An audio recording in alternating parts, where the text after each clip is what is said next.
Bismillahirrahmanirrahim. Assalamualaikum warahmatullahi wabarakatuh. Bersua dalam berita perdana malam ini, saya Syafal Bakrin Haji Suhaili. Saya Haryanti Haji Matusin. Berita-berita utama malam ini.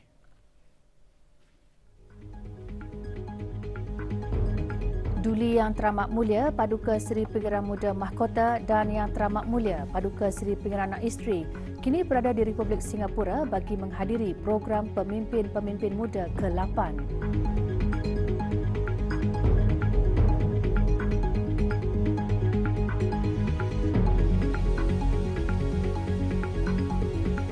Duli Yang Teramat Mulia Paduka Seri Pengarah Muda Abdul Malik berkenan menerima menghadap Pesuruhjaya Tinggi Republik India ke negara Brunei Darussalam.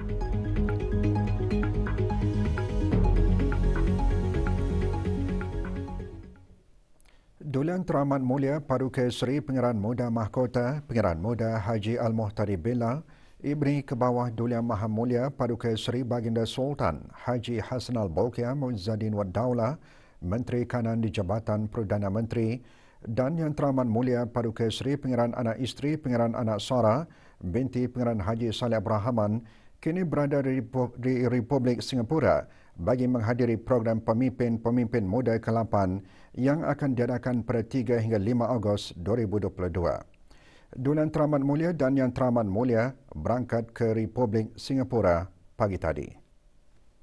Berangkat bersama Duli Yang Teramat Mulia dan Yang Teramat Mulia ialah Yang Teramat Mulia Pengarah Anak Munirah Madhul Bolkiah, Yang Teramat Mulia Pengarah Muda Muhammad Aiman dan Yang Teramat Mulia Pengarah Anak Fatimah Az-Zahra Raihanul Bolkiah. Sebelum berangkat, doa selamat dibacakan oleh Yang Berhormat Pihit Orang Kaya Paduka Seri Utama Datuk Paduka Seri Setia Haji Awang Salim bin Haji Besar. Berangkat dan hadir ke hangar penerbangan ke bawah Duli Yang Maha Mulia bagi menyembahkan selamat berangkat Yang Amat Mulia Pangeran-Pangeran Kshatriya, Menteri-Menteri Kabinet, Ahli-Ahli Majlis Mesyuarat Diraja, Pesuruhjaya Polis, Pasukan Polis Diraja Brunei, Pemerintah Angkatan Bersenjata Diraja Brunei, Setiausaha-Setiausaha Tetap Jabatan Perdana Menteri, Kementerian Hal Luar Negeri dan Kementerian Pendidikan.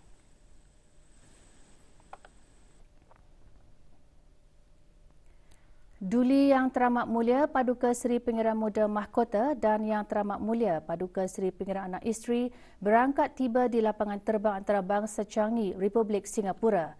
Program Pemimpin-Pemimpin Muda ke-8 akan memfokuskan kepada 3 bidang utama iaitu perkhidmatan awam, pendidikan dan pertahanan. Program termasuk beberapa siri lawatan ke sekolah-sekolah, Integrated Public Service Centre dan Pangkalan Tentera Laut Changi. Selain itu, Duli Yang Teramat Mulia juga akan mengadakan kunjungan hormat kepada Puan Yang Terutama Presiden Republik Singapura serta Tuan Yang Terutama Perdana Menteri Republik Singapura secara berasingan. Program Pemimpin-Pemimpin Muda merupakan program pertukaran tahunan antara negara Brunei Darussalam dan Republik Singapura bagi meningkatkan hubungan dua hala yang telah lama terjalin serta bagi pemimpin-pemimpin pada masa akan datang bertukar-tukar pandangan mengenai kerjasama dua hala, serantau dan pembangunan global. Dihoskan secara bergilir-gilir antara kedua buah negara, kali terakhir program tersebut diadakan ialah pada tahun 2019 di negara Brunei Darussalam.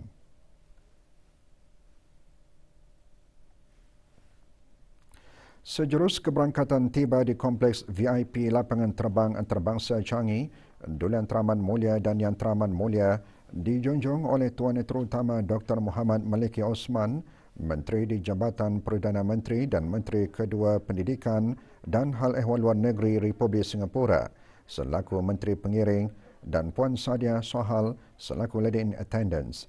Turut sama menjunjung keberangkatan tiba Tuan Yang Terutama Datuk Paduka Haji Siddiq bin Ali, Pesuruhjaya Tinggi Negara Brunei Darussalam ke Republik Singapura dan isteri, dan Tuan Yang Terutama Heng Eck Yeow, Pesuruhjaya Tinggi Republik Singapura ke negara Brunei Darussalam.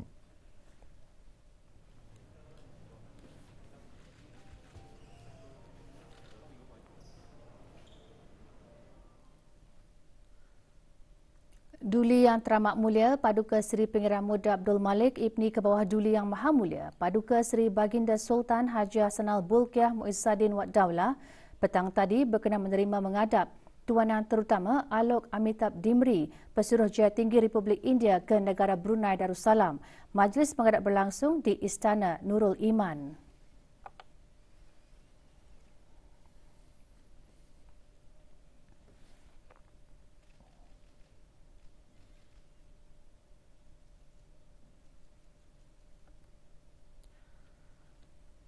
Lebih 3,000 individu direkodkan masuk dan keluar negara ini melalui pos-pos kawalan imigresen laluan darat pada hari pertama aktiviti rentas sempadan dibuka semula.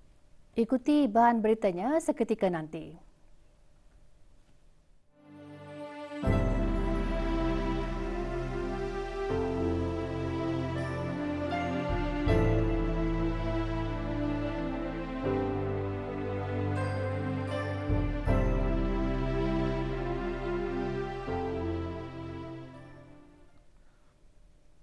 Status harian normal baharu COVID-19. 5 kes dalam kategori 4 iaitu memerlukan bantuan oksigen dan di bawah pemantauan rapi dan tiada kes dalam kategori 5. Kementerian Kesihatan juga memaklumkan 715 kes sembuh hari ini.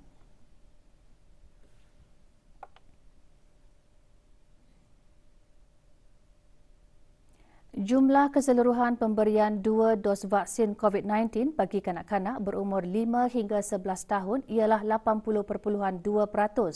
Bagi remaja berumur 12 hingga 17 tahun yang mendapat 3 dos vaksin, 53.6%.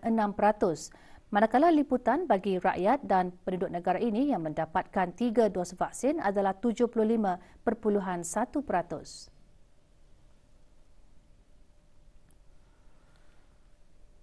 Sabar dan tawakal akan melahirkan ummah bertakwa yang dilimpahi suluh kebaikan untuk mencapai kehidupan yang baik di dunia dan tempat yang mulia di akhirat. Ia antara intipati ceramah khas bertajuk Sabar dan Tawakal Pemangkin Ummah Bertakwa sempena Majlis Sambutan Awal Tahun Hijrah, Jabatan Perdana Menteri dan jabatan-jabatan di bawahnya. Majlis yang dikendalikan bersama Balai Khazanah Islam Sultan Haji Hasnal Bolkiah dan Jabatan Perdana Menteri diadakan petang tadi di Dewan Bankuan Bangunan Jabatan Perdana Menteri. Hadir yang berhormat Pihin Datuk Laila Raja, Major Jeneral Bersara Datuk Peruka Seri Haji Awang Halbi bin Haji Muhammad Yusof, Menteri di Jabatan Perdana Menteri. Majlis dimulakan dengan bacaan surah Al-Fatihah dan diikuti dengan bacaan ayat-ayat suci Al-Quran secara muratal. Majlis juga diserikan dengan selawat tafrijah beramai-ramai. Dan demi sesungguhnya kata Allah, kami pasti akan menguji kamu sekalian dengan sedikit. Juga mengadakan majlis yang sama Kementerian Hal Ehwal Dalam Negeri dan jabatan-jabatan di bawahnya.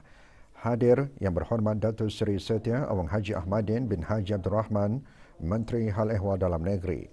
Majlis Anjuran Jabatan Bomba dan Penyelaman diisikan dengan ceramah khas bertemakan bersabar, berikhtiar, bertawakal dan berdoa menghadapi ujian memacu wawasan negara. Kementerian Sumber-Sumber Utama dan Pelancongan petang tadi juga mengadakan majlis serupa di kementerian berkenaan.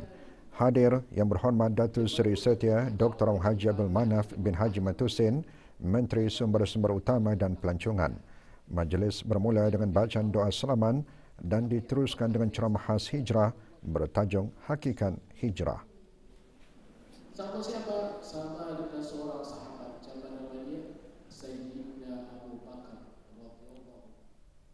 3,365 individu direkodkan masuk dan keluar negara ini melalui pos-pos kawalan imigresen laluan darat pada hari pertama aktiviti rentas sempadan dibuka semula kemarin. 70% daripada jumlah tersebut adalah warga asing.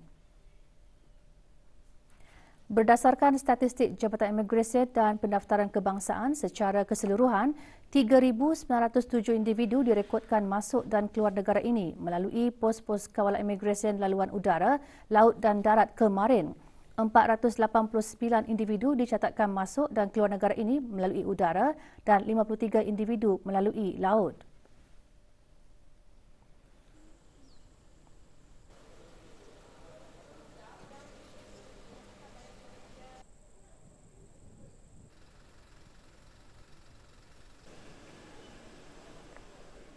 Sementara itu, 1,629 kenderaan direkodkan masuk dan keluar negara ini melalui Exit and Entry System Jabatan Custom dan Excise Diraja di 5 buah pos kawalan darat Jabatan Immigration kemarin. Daripada jumlah tersebut, 1,253 kenderaan persendirian, 310 kenderaan komersial dan 66 kenderaan kerajaan, ambulan dan lain-lain. Daripada 5 pintu masuk sempadan tersebut, Pos Kawalan Sungai Tujuh mencatatkan bilangan kenderaan keluar dan masuk tertinggi sebanyak 838 kenderaan.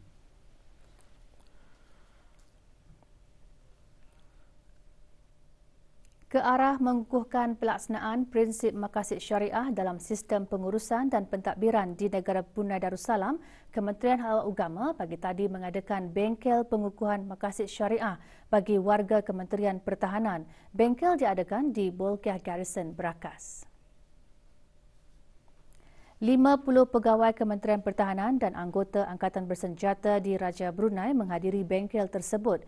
Bengkel antara lain bertujuan untuk menilai keselarasan dan keberkesanan pengurusan dan pentadbiran kementerian berdasarkan prinsip maqasid syariah bagi keperluan penubuhan Indeks Maqasid Syariah Negara Brunei Darussalam.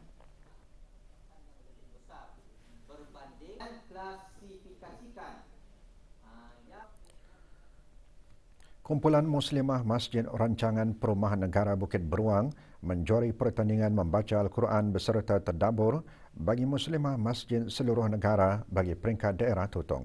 Pertandingan berlangsung pagi tadi di Masjid Kampung Penanjung Tutong. 10 pasukan mewakili kumpulan Muslimah Masjid daerah berkenaan menyertai pertandingan tersebut.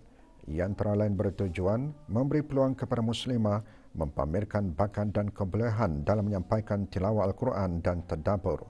Pertandingan merupakan anjuran bersama Jabatan Hal Ehwal Masjid, Kementerian Hal Ehwal Agama melalui Bahagian Hal Ehwal Muslimah dengan kerjasama Jawatan Kuasa Ta'mir Masjid Kampung Penanjung Tutong.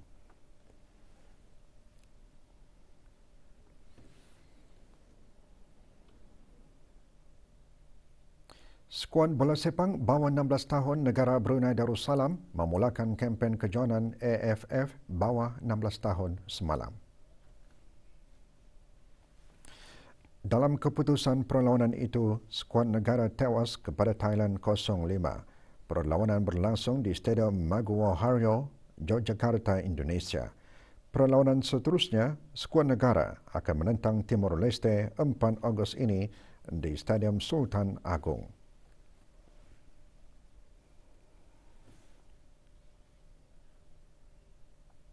Piala Futsal Brunei 2022.